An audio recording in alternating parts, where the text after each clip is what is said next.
Hi. Digital marketing ഇൻ്റർവ്യൂവിൽ കമ്പനികൾ ചെയ്യുന്ന ക്രൂരതയെ പറ്റിയിട്ടാണ് പറയുന്നത്. കഴിഞ്ഞ ദിവസം എൻ്റെ ഒരു ഫ്രണ്ട് എന്നെ വാട്സപ്പിൽ കോൺടാക്ട് ചെയ്യുകയും അദ്ദേഹം നേരിട്ട് ഒരു അനുഭവം പങ്കുവെക്കുകയും ഉണ്ടായി.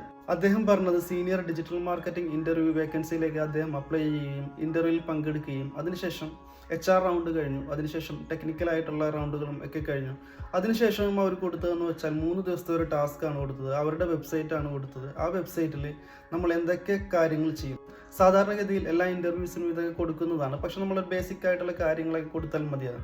പക്ഷേ ഇവിടെ അതല്ല സംഭവിച്ചു. ഇവിടെ എല്ലാ കാര്യങ്ങളും നമ്മൾ എന്തൊക്കെ ചെയ്യും, എന്തൊക്കെ ചെയ്യില്ല, ഈച്ച് ആൻഡ് എവറിത്തിങ് നമ്മളെല്ലാം ഡോക്യുമെൻ്റ് ആയിട്ട് കൊടുക്കണം.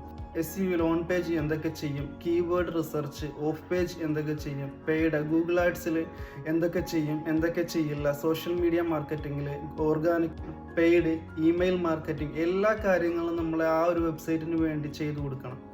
ചെയ്തു കൊടുത്തതിന് ശേഷം അദ്ദേഹം 3 ദിവസം രണ്ട് കമ്പനിയിലാണ് അദ്ദേഹം അപ്ലൈ ചെയ്തത്. 2 കമ്പനിയിലും ഇത് തന്നെയായിരുന്നു. അദ്ദേഹം ഉറക്കം നിന്ന് എല്ലാ കാര്യങ്ങളും ചെയ്തു കൊടുത്തതിന് ശേഷം യാതൊരുവിധ അപ്ഡേറ്റും അവരുടെ ഭാഗത്തു നിന്നില്ല.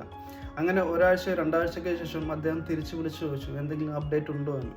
അപ്പോഴാണ് അറിയാൻ കഴിഞ്ഞത് അദ്ദേഹം റിജക്റ്റ് ആണെന്നുള്ളത്. നിങ്ങൾ നോക്കണം, ഇത്രയും കാര്യങ്ങൾ ഉറക്കം മുളച്ചും എല്ലാം ചെയ്തു കൊടുത്തതിന് ശേഷം യാതൊരുവിധ അപ്ഡേറ്റും അവരുടെ ഭാഗത്തു നിന്ന് അവർ കൊടുത്തില്ല.